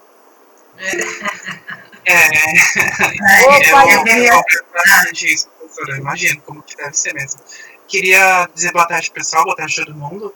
E por mais que às vezes você tenha essa impressão de que possa ser repetitivo pra gente, que nós somos estudantes, a gente E é da própria psicanálise mesmo, a questão da repetição, né, da gente sempre estar vendo os mesmos conceitos, mas elaborando coisas novas sobre eles. Isso. Então, uma pergunta que ficou na minha cabeça é que você falou, ficou isso, fiquei martelando isso do termo que você usou, de a gente procurar estar nesse lugar subalterno para estabelecer a transferência ali. Queria que você me falasse um pouquinho mais, ou a Aveline, ou você, professora, para mim tanto faz, sobre isso de considerar esse lugar, especialmente quando a gente não tem ainda não tem uma noção, né, de qual seria se o paciente é psicótico, se o paciente é neurótico ou não, entendeu? Uhum. Essa é a minha dúvida. Eu vou deixar a Aveline falar alguma coisa, se ela quiser dizer, e se não, se despedir da gente, porque ela tem um compromisso, e a gente segue com a sua pergunta, que é maravilhosa e abre para o trabalho com o texto, tá bom? Vamos sim, lá, tudo bem, obrigado. Bora lá. Você quer dizer? Então, vou falar rapidinho. Vou falar que o que me ocorre dessa pergunta é assim, nunca na clínica a gente parte de um saber prévio. Pronto. Nunca. Então, aonde quer que vocês for escutar alguém, sustentar uma posição de escuta, você vai partir desse princípio. Rena Gilde é Rena Gilde, entendeu? Como essa paciente falou para mim, do neologismo dela. Então, não tem um saber prévio pronto que você vai colocar isso, né, enquadrar esse sujeito dentro da teoria psicanalítica. Então, eu já estou com o meu saber, já vou, o que ele for falando, eu já vou enquadrando. Não, é sempre, o lugar de agenciamento do analista não é o lugar que está na proa, não é o saber dele. É claro que a gente precisa estudar pra caramba. Quando a gente gosta de psicanálise é difícil. E a gente tem que estudar muito. Mas isso, durante a escuta, esse saber que a gente tem, vamos falar do conhecimento, dos estudos, isso tem que estar em reserva, né? Isso não é desse lugar que a gente vai sustentar a escuta. Então, com o psicótico, isso às vezes fica um pouco mais radical, porque a gente tem a ilusão que a gente entende melhor o que um neurótico fala. Porque vem com aquela conversa, né, mais estruturadinha, mais bonitinha. Então é isso. O psicótico, ainda mais em crise, você tem a completa experiência mais radical possível, que você não está entendendo nada. Às vezes você não entende o com credo que a pessoa está falando. E isso é muito legal, porque né, você não tem que, como a Adriana falou, e o Lacan fala disso, não tentem compreender. Você vai, né, assim, a escuta ela tem que estar aberta para o que o sujeito puder ir colocando em palavras, o que ele puder, né, sob transferência, endereçar. Então, a primeira coisa é isso que me ocorre. Acho que a Adriana vai poder seguir falando mais algumas coisas, né, mas a gente nunca, não partir de uma compreensão, né, no caso das psicoses ainda mais, porque isso que a pessoa às vezes tem uma fala tão desagregada, faz com que a gente queira enquadrar isso que ele está dizendo em um sentido nosso. Porque não é que não tem sentido para ele, é o sentido dele, e a gente fica querendo enquadrar dentro do nosso. Aí é isso, entendeu? Fica, não, isso é problema da doença, não, olha, você tem que fazer isso assado, chama a família, quer que a família definir como a família tem que lidar ou não. Isso acontece nos serviços de saúde mental. Então, a gente tem que estar esperto e advertido que não é essa a nossa posição, tá? E é de secretário mesmo. Bom secretário faz muita diferença. Por isso a Adriana falou disso de subalterno. Tá? Mas a Adriana vai seguir aí com vocês, eu vou precisar sair agora. Seguir. Grata, Aveline, valeu. Agradeço. Obrigada, Aveline. Valeu. Se quiserem seguir nos estudos com as psicoses, podemos seguir. Ela tem um seminário no Laço, maravilhoso. Nós temos vários alunos. Você já iniciou? Não retomei, eu vou retomar ano que vem, depois da defesa, da tese. Aí eu retomo. Aguardando, ansiosa. Se quiserem mais referências, alguma coisa que eu puder contribuir aí, só dar um alô, tá bom? Combinado. Muito Obrigada, obrigada, Adriana, pelo Beline. convite. Adorei. Valeu, querida. Tchau, tchau. Beijo. Tchau. Muito bom. Minha querida. Engraçado quando os anos passam, né? E a gente vê as pessoas crescendo. Me lembro quando Veline começou o trabalho, né? Isso há 15 anos atrás. Ela ainda é muito jovem, mas ela era uma menina, né? Hoje está aí, uma senhora analista, em todos os sentidos. E com uma experiência muito rica, né? Do trabalho com os pacientes psicóticos institucionalizados. Como é que ela falou? O termo que ela usou, que são os pacientes em crise? O termo que ela usou que me foi novo. Desencadeamento. Desencadeadas, né? Psicose desencadeadas. Então, ela respondeu a sua pergunta. Eu vou querer seguir falando tentando responder a sua pergunta, porque ela é muito boa, né, Ícaro? Porque ela fala exatamente de a posição do analista. Qual é a posição de escuta? O que é escutar? O que é estar numa posição de analista para o outro? Claro que a gente vai falar um monte de coisa, essas coisas não são muito claras, elas tornam-se claras quando a gente atravessa a experiência de ter tido um analista, porque a gente só aprende mesmo a escutar quando a gente foi escutado, entendeu? A gente é escutado ali onde você não sabe o que você está falando. É uma experiência muito formadora por dentro da análise. A gente sabe que essa é a via mestra, né, da formação do analista, mas as recomendações técnicas e discutir sobre o método é muito interessante, porque vai apurando em nós um certo cuidado. É como se criasse uma certa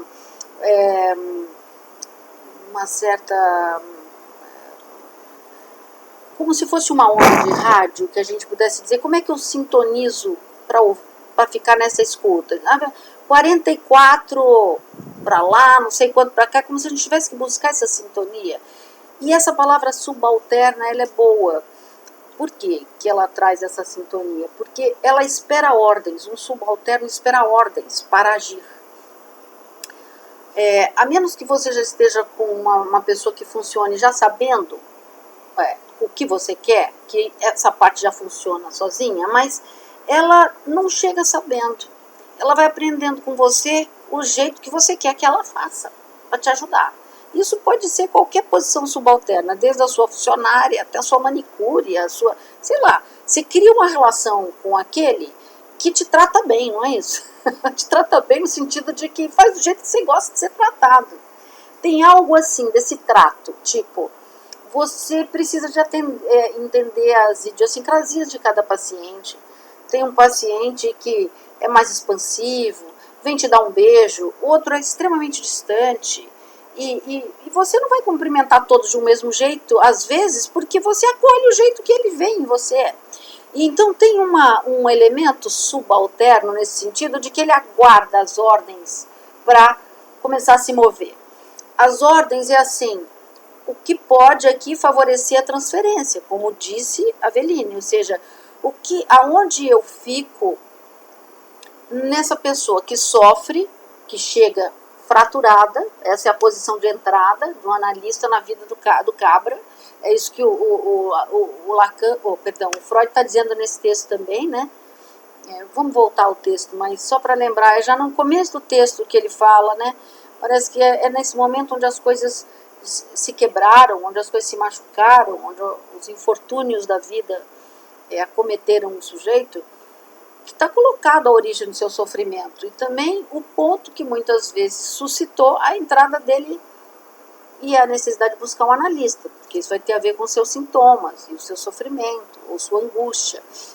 E aí, quando ele chega para o analista, a última coisa que a gente quer quando a gente chega para um pedido de ajuda é alguém que nem nos escute, porque ajudar não é uma coisa simples. Ajudar, primeiro a gente precisa saber aonde põe a mão e como, e ajudar em quê, e antes de poder ajudar a gente precisa da posição clínica fundamental. A posição clínica fundamental é se debruçar. Sabia que a palavra clínica ela tem uma origem a origem etimológica da palavra, acho que é uma palavra grega, não me lembro bem a origem, se é grega ou romana, mas ela quer dizer debruçar-se sobre o doente, isso é clínica, debruçar-se. Então, essa atitude do debruçar-se é uma atitude, digamos assim, do cuidador, do cuidado, e ela precisa de vir assim, eu vou prestar um cuidado, que ainda não sei direito aonde eu ponho a mão, como que eu posso fazer para não piorar o angu, como que a gente faz para mexer nisso, a gente vai com cautela. Então, ela é regida pela cautela, por essa posição subalterna, eu não chego dando ordens. Claro que tem um determinado momento onde a transferência se consolida e que o sujeito sabe que ali é um lugar onde ele vai poder acessar um tratamento e uma cura. Ele fala, não, eu quero tratar com você, isso aqui que está acontecendo comigo. No momento onde isso se consolida, é claro que o analista que dirige o tratamento. Ou seja, uma vez colocado no lugar de quem vai ser o analista daquele paciente, autorizado pela transferência, autorizado por isso que o paciente diz para ele, você é meu analista, eu quero me tratar com você, aí o analista então junta e dirige um tratamento. Aí a direção do tratamento ela não é subalterna, nesse sentido de que muitas vezes a gente faz movimentos, manejos, cortes, que o sujeito, pelo menos o eu, né, a princípio não aprova, ou sente um desconforto, ou nem tudo é gostosinho numa análise, né? Ou seja, tem cortes e apontamentos que estão dirigidos por uma direção de cura, ou seja, o analista sabe o que ele está fazendo ali. Mas ele já foi autorizado, entendeu, a fazer isso. Por isso que a gente não pode começar a manejar quando a transferência ainda não está estabelecida. Por isso que a gente não interpreta paciente que ainda não foi para o divã. Porque só vai para o divã se a transferência está estabelecida. Se o sujeito se situou diante deste analista, no sentido de que ele pôde situar a questão dele e pôde situar que é com esse analista que ele quer tratar. Aí a gente põe o paciente no divã, ou aí a gente sente, no caso no manejo das psicoses, que você vai dirigir um tratamento. E aí, a partir desse ponto onde você dirige algumas coisas, o Freud, inclusive, nesse texto é engraçado, né? Ele faz prescrições claras, assim, né? Tipo, não tome nenhuma decisão enquanto você estiver em análise. Vamos combinar que nesse período, né? Ele faz colocações assim bem, como que a gente poderia dizer, bem prescritivas, né?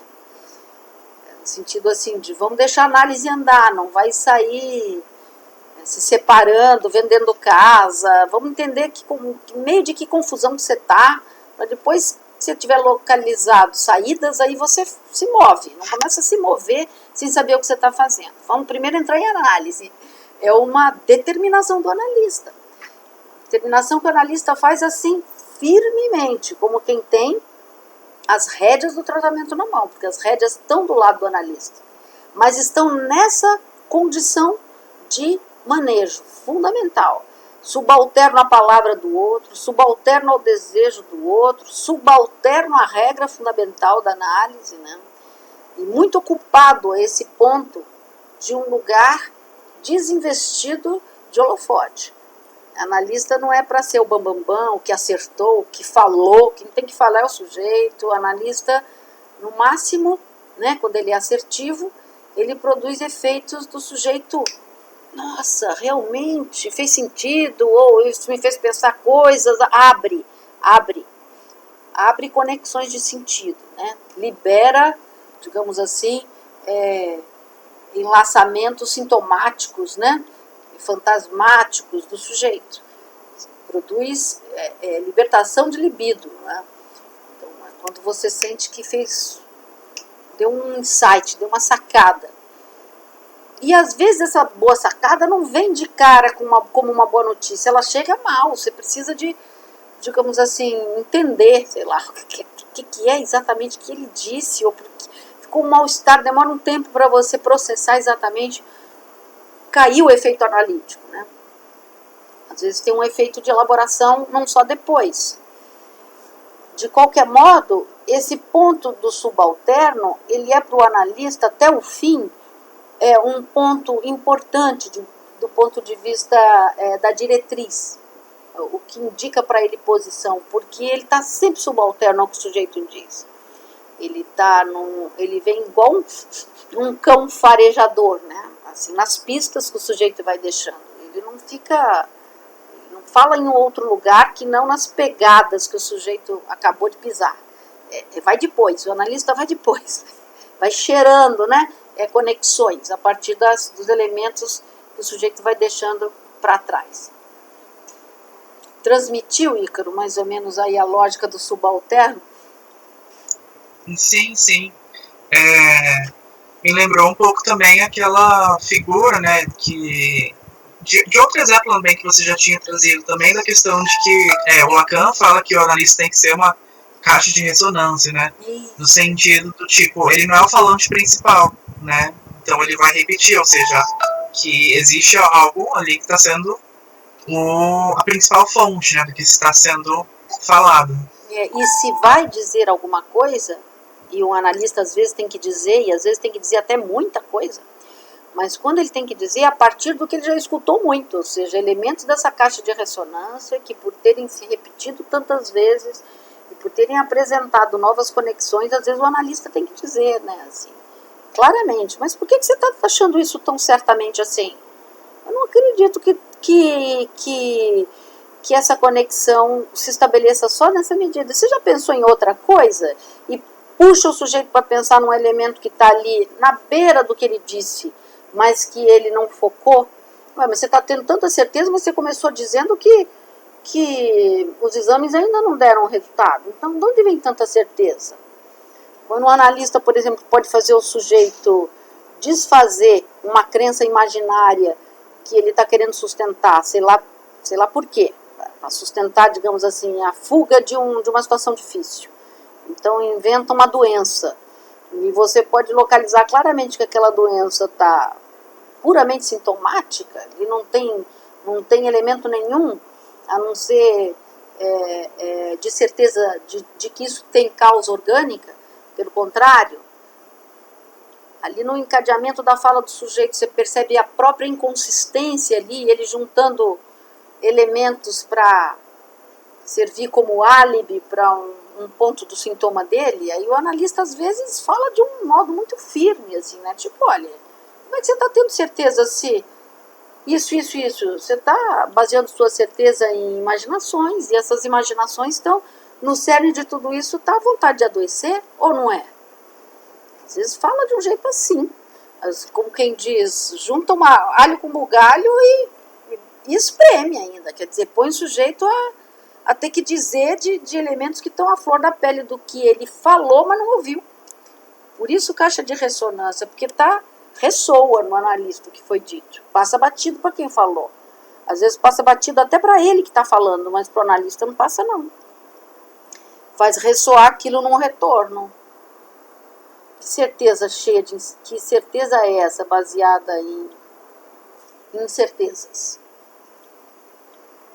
E às vezes põe o sujeito num ponto, vamos dizer assim, desconfortável, né? Às vezes a análise passa por momentos desconfortáveis, mas que são momentos onde o sujeito precisa de algum modo verificar o próprio efeito aí esses mecanismos como é que chama isso, gente? De disfarce que a gente faz, né, em torno do resistência, né, gente? As nossas resistências. A gente tem que entender que isso tem um valor estrutural mesmo, né? O sintoma resiste, o sujeito resiste. Mas então, vamos voltar para o nosso curso, que o nosso curso é um curso teórico, né?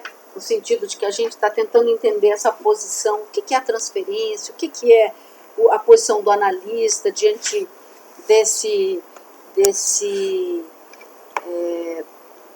elemento tão diferencial da psicanálise com as outras terapias, com as outras terapêuticas, né? Como ele toma numa radicalidade essa posição de estar diante da fragilidade do outro, que produz um descortinar, né? Tanto metodológico, no sentido de o que cria o método da própria psicanálise, o que isso cria para nós do esqueleto lógico da própria psicanálise, como que isso vai trazendo de experiência clínica e de um saber fazer que vai se acumulando sobre a estrutura psíquica, a metapsicologia, portanto, e o manejo, que a gente vai aprendendo a manejar clinicamente, principalmente os casos mais difíceis, né?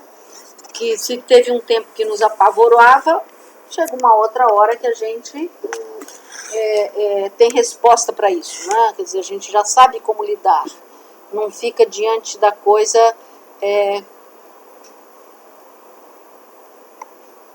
sem compreensão do que está se passando, porque essa é a coisa mais radical da psicanálise, né? Mas só um minuto, gente. Posso atender isso agora?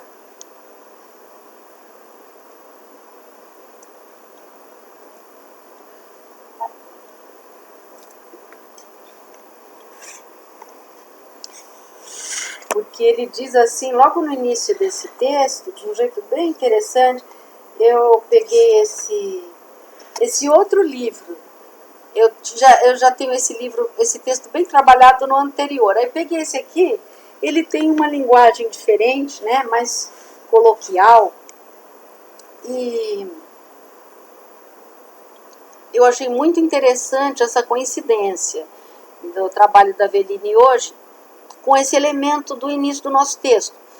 Porque o elemento inicial que me chamou a atenção nesse texto é que quando ele diz assim, onde se encontra um espaço para atuação psicanalítica? É no terceiro parágrafo, primeiro, segundo, terceiro. Pensem bem, começa assim o parágrafo. Agora os senhores conhecem tudo de essencial sobre as condições que levam ao adoecimento, assim como todos os fatores atuantes na pessoa adoecida. Onde se encontra nisso um espaço para a atuação psicanalítica? Ou seja, onde o analista se inscreve nisso? Como que o analista entra no meio de uma doença, de um adoecer, né? Aí, de novo, ele fala que existem as condições, as pré-condições, a predisposição hereditária, barará, barará, mas aí ele vai dizer das frustrações reais, dos infortúnios da vida. Quando ele segue esse parágrafo, vocês estão acompanhando pelo texto? Vocês têm esse material aí? Tem, né? Então, preciso ler. É assim. Depois que ele fala dessa predisposição, ele vai dizer assim, né? Em seguida, há tudo aquilo que sintetizamos sob o nome de frustração real. Os infortúnios da vida, que incluem a privação de amor, a pobreza, a disenção familiar, a má escolha do cônjuge, as condições sociais desfavoráveis e o rigor das demandas morais que pesam sobre o indivíduo. O que são todas essas coisas que Freud enumerou desse modo tão, vamos dizer assim, nosso dia a dia, nosso mal-estar cotidiano, né? O mal-estar na nossa civilização, como ele tem um texto chamado Mal-estar na Civilização, né? Ou seja, as frustrações reais da vida civilizada, elas impõem para a gente sempre privações, infortúnios, a vida é cheia de fraturas, não é? E algumas lá tão precocemente inscritas em nós e que ficaram recalcadas inconsciente, outras recentes. As recentes relembram as antigas, porque vocês sabem, tem uma frase muito boa, acho que é do Freud também, que diz assim, que quando um copo cai no chão e quebra, aonde ele se estilhaça, aonde ele quebra, são nas linhas de fragilidade do próprio vidro que compunha o copo. ele não quebra em qualquer lugar. Ele quebra naqueles pontos onde, na constituição do próprio copo, na própria matéria vidro, ela é mais frágil naqueles pontos, por algumas razões. Nós também somos assim. A gente sabe que no período que a gente está extremamente tenso ou muito preocupado, a gente tem um órgão que sofre mais aquele ponto do nosso sofrimento. É o estômago para uns, o intestino para outros, o pulmão para outros. A gente sempre tem um lugar que pega pesado. Parece que é o ponto onde a gente tem elementos, como eu falava para vocês, né, na sobredeterminação do sintoma, elementos de fragilidade que são dessa ordem da constituição dos cristais. Ou seja, tem fragilidades hereditárias aí, de 1000 níveis em nós. E vem os infortúnios da vida e faz a gente quebrar. Quebra aí. Então, a gente tem que compreender que eu achei legal isso no trabalho da Aveline, quando ela diz que esse momento é um momento de... Tem uma frase dos administradores de empresa, é horrível falar isso, mas só para entender que a questão é econômica, ela faz a gente pensar, a política e a economia, elas estão em vários níveis na vida da gente, não só no nível macropolítico e macroeconômico, mas também na economia dos afetos, na micropolítica das relações íntimas, não é? A gente tem que compreender que a gente trabalha numa certa organização onde essas fraturas, às vezes, determinam um desarranjo geral da gente. Às vezes a gente se separa, ou perde um pai, ou perde uma mãe. São momentos que a gente sente que, sei lá, entrou numa depressão, perdeu um emprego prolongado, ficou desempregado prolongadamente. Não sei, momentos onde a gente sente que a gente se fragiliza, são momentos que são momentos de virada da nossa vida. Porque toda crise, como dizem os administradores, é também um momento de superação. No sentido de que quando entra uma grande crise na nossa vida, é sinal de que tudo que estava funcionando até então não funciona mais. A gente tem que fazer um novo arranjo. E um novo arranjo, ou a possibilidade de fazer um novo arranjo, pode ser uma boa nova na nossa vida. Às vezes a gente anda muito mal arranjado, não é? Mal casado, trabalhando mal, vivendo pessimamente, milhões de níveis, e ao mesmo tempo, sei lá, mal arranjado com isso, mas vai com isso mesmo. E às vezes dá um desequilíbrio e que a gente entra em crise. Essa crise interroga todo o arranjo que vinha antes. E essa é a oportunidade. Quando a gente encontra um analista, uma hora dessa. Porque se a gente está em crise, é porque a gente precisa mesmo de arrumar um novo modo de viver. Olha que hora linda de se inscrever um analista, porque nessa posição lógica.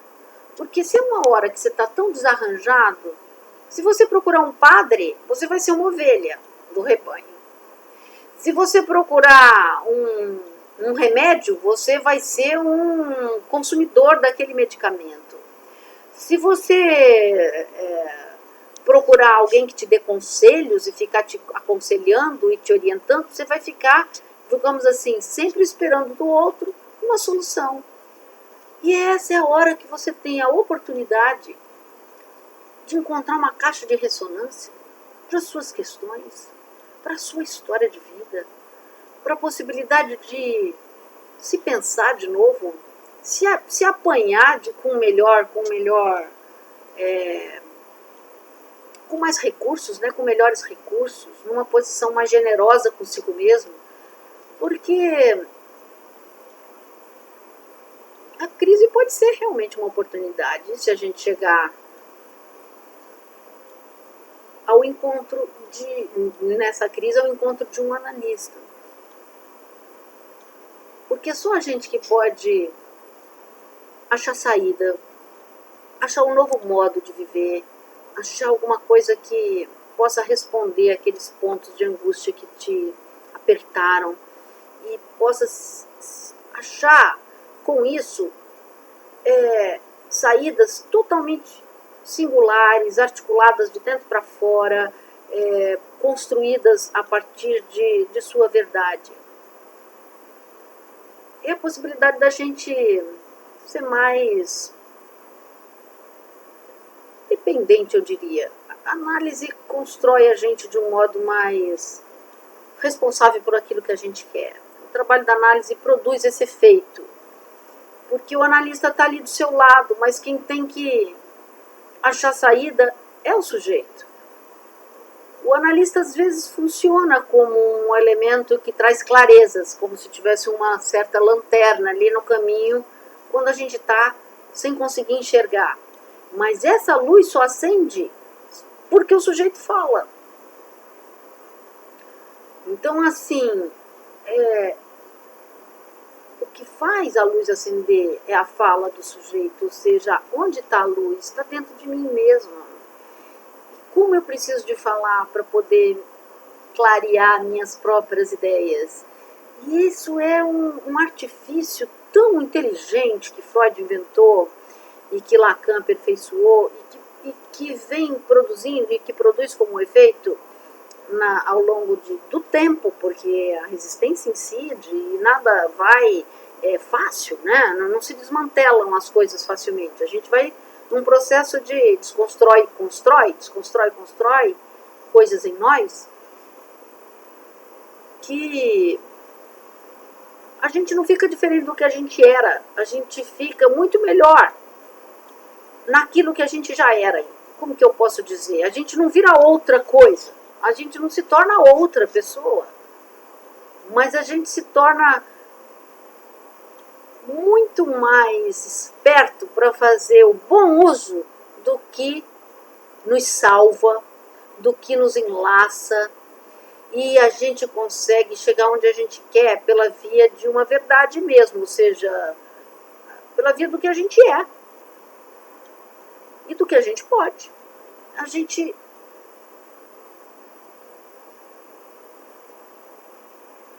se implica em achar uma saída viável, de fato, para nossas vidas. E acha, né? Porque a gente é o mais interessado nisso. E quando a gente faz por isso acontecer, isso gira, né? Isso funciona. E isso opera. Isso é o trabalho de uma análise. O Freud vai falando de muitos jeitos interessantes aqui. Bom, o que me chamou a atenção nessa entrada foi esse elemento, ou seja, não dá para começar a levar a sério alguém que chega no consultório dizendo que eu vim aqui porque quero me conhecer melhor e tal.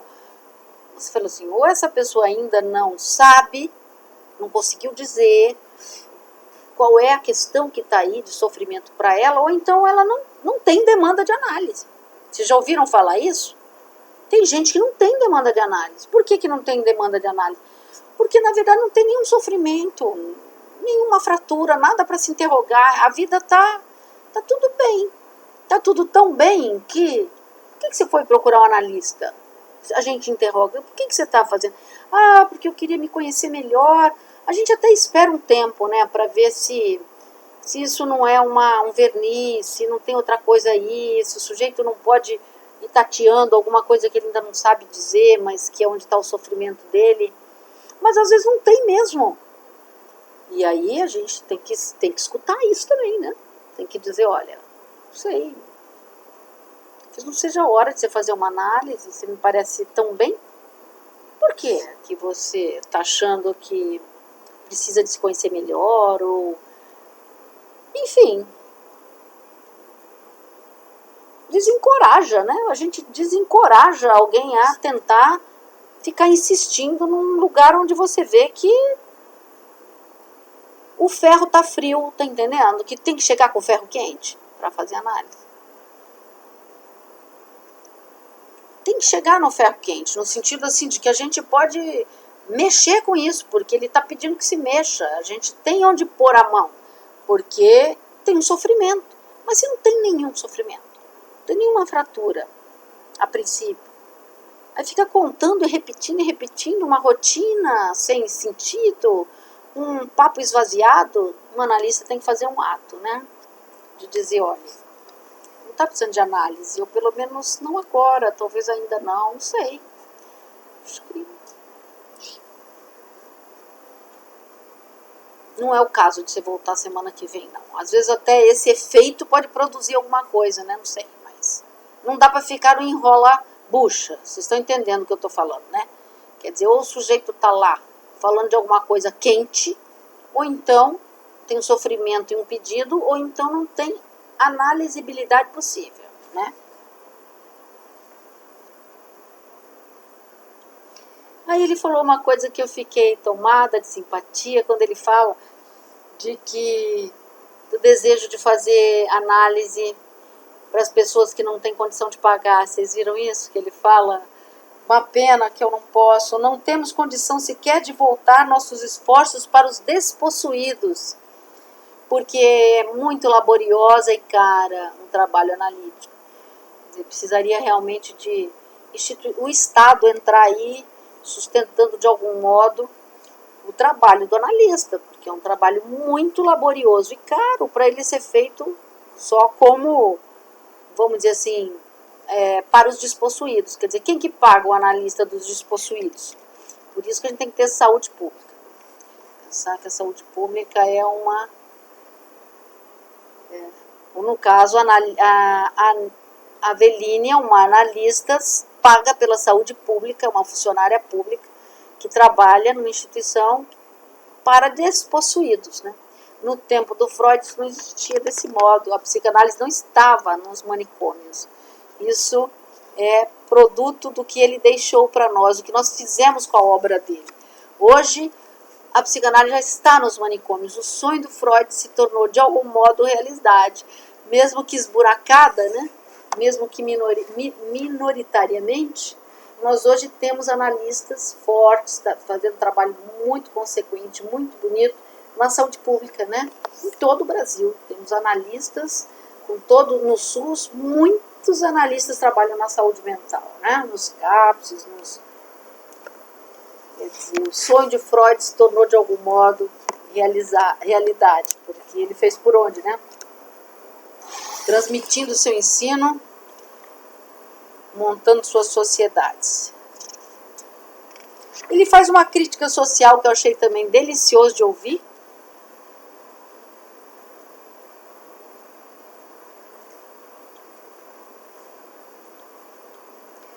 Tem uma parte clínica muito importante. Ele fala assim, gente, de que existe uma luta mental na neurose, né? Uma grande tensão entre dois conjuntos de força. De um lado a libido, querendo se realizar, e do outro uma tendência à ascese imposta pela cultura, ou seja, a repressão da sexualidade e a sexualidade. Ele pensava nessa época coisa muito, de um modo muito... A pulsão de morte, né? Ela ainda não está formulada para Freud. Então, nesse tempo, o conflito psíquico para ele é tomado muito pela via da sexualidade e toda a força de censura a esses elementos recalcados. Então, o conflito psíquico ele se dava fundamentalmente pelo antagonismo entre as forças sexuais, buscando satisfação, e os caminhos de satisfação, obturados pela repressão, pelo recalque, pela censura social, e aí a infelicidade do sujeito diante disso, produzindo sintomas, né, como vias satisfatórias de realização sexual. E ele então faz uma certa crítica a esse social, de um modo muito direto. Eu acho tão legal ler isto, porque a gente pode ver o quanto que o Freud, por mais que hoje a gente fale que ele é um machista, que ele fala muita coisa que tem a ver com a heteronormatividade sendo uma normativa, de que ele tem uma inscrição, vamos dizer assim, de classe social e de tipo branco e burguês, né? a gente tem que entender o quanto que todas essas condições de época, claro que atravessam Freud, mas que tem uma genialidade no pensamento dele que pode ir para além disso, né? A hora que ele, inclusive, é um crítico de sua época. E ele entende que a psicanálise, ela trabalha na contramão da sustentação desses padrões hipócritas do social, né? E ele é a favor de uma vida sexual feliz, digamos assim. E ele um pouco dirige, digamos assim, o tratamento da psicanálise para que o sujeito possa viver sua sexualidade e suas opções de um modo menos submetido à normativa social. Veja como ele diz isso de um jeito bem interessante.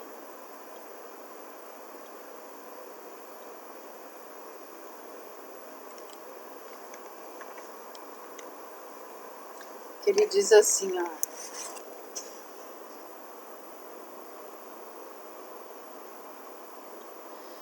Os senhores não devem concluir do afã com que me defendo da objeção de que no tratamento analítico o neurótico é orientado a gozar a vida. Vocês sabem onde eu estou?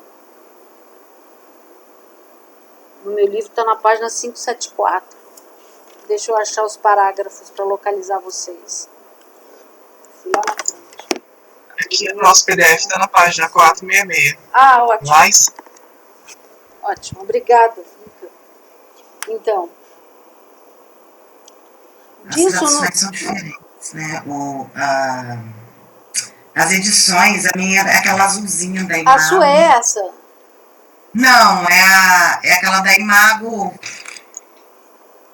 Sim, a sua é da Imago. Deixa eu ver os parágrafos, então, para você localizar aí na sua leitura.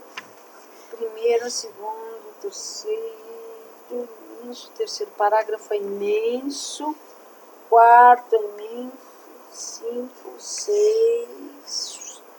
Sétimo parágrafo.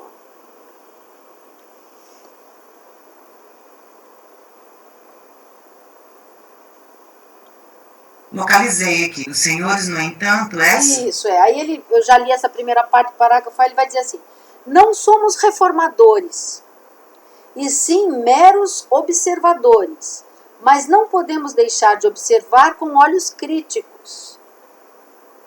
E achamos impossível tomar o partido da moral sexual convencional ou ter em alta conta o modo como a sociedade busca ordenar os problemas da vida sexual. Isso para a gente ver nas palavras do próprio Freud, o quanto que ele não é a favor da repressão e nem acha que a sexualidade fodida do jeito que a sexualidade do civilizado precisa de pagar esse preço tão alto. Ele acredita que a gente pode ser muito mais feliz, sexualmente falando, e em todos os níveis da vida social. É preciso a gente repensar esse social também, né? Ele toma o caminho de pensar a subjetividade, mas isso não significa que a gente não tenha questões com o modo como a sociedade está organizada. A psicanálise não pode ser pensada, só por isso que o Freud disse aqui, como adaptativa. A psicanálise, na sua raiz, ela é crítica do social. Isso só para poder... tem muita gente que fala da psicanálise nesse lugar, né? Como se ela fosse adaptativa, como se ela estivesse numa posição de querer conformar, digamos assim, o sujeito a uma certa cultura, né? Como se ele tivesse...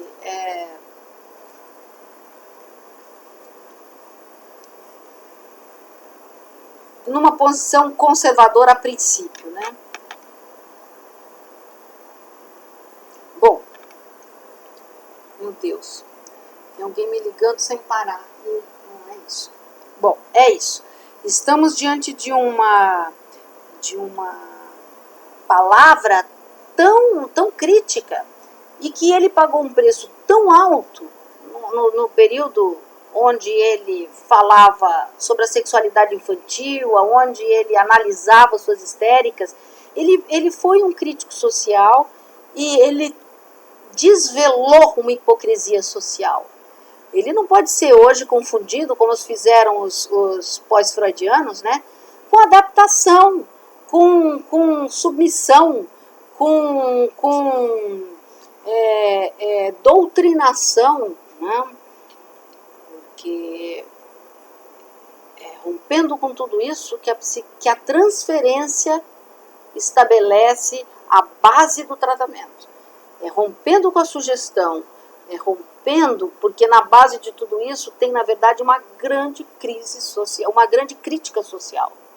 E ele está com essa crítica social porque ele está diante do sofrimento psíquico por conta dessas, vamos dizer assim, desse cinismo social, dessa hipocrisia. Na época do Freud, a história das mulheres casarem virgem, das mulheres não terem prazer. Pode entender que essa coisa era muito mais feroz, não é? É assim, o quanto que toda a questão do grito histérico, do sofrimento histérico, tem uma pertinência violenta, né? Para a gente entender que ali muita coisa as mulheres estavam gritando, né? Elas estavam falando muita coisa a hora que estavam sofrendo como estavam sofrendo naquela época. Então a gente tem que entender esse desejo de escuta do Freud a partir desse ponto, onde ele já está com a pulga atrás da orelha, porque ele está diante dessa sociedade numa posição completamente crítica, apontando o furo, a partir mesmo do lugar onde esse furo aparece. Bom, é isso aí, não posso mais seguir pelo nosso horário, mas seguimos. Vocês curtiram, Aveline? Bom ouvir alguém que está com uma mão tão na massa, tão viva. Nós tivemos uma aula muito prejudicada, que foi a aula da semana passada, e muito provavelmente a gente vai ter que rever isso, no sentido de ter uma aula a mais. Vocês preferiam que a gente fizesse uma semana a mais de dezembro ou que a gente escrevesse um outro horário? O que vocês acham? Para a gente concluir as nossas 20 horas.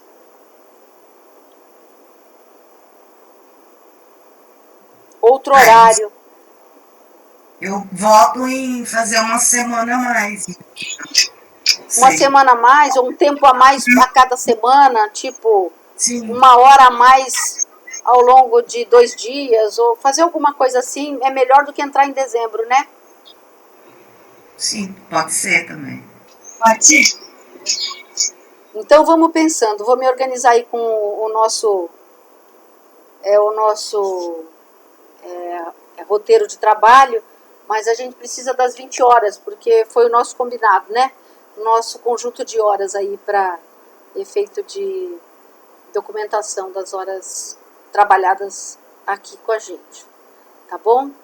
Então tá bem, hoje o nosso momento foi curto porque tivemos a Aveline, mas semana que vem seguimos com esse texto, tá bom? Fechado, moçada. Até semana que vem, então. Até lá. Tchau, tchau.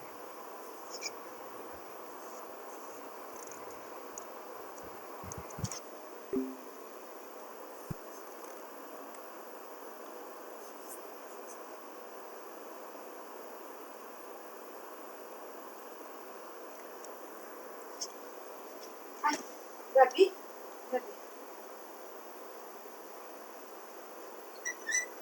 Gabi? Tem que desligar o bloqueio lá, não é o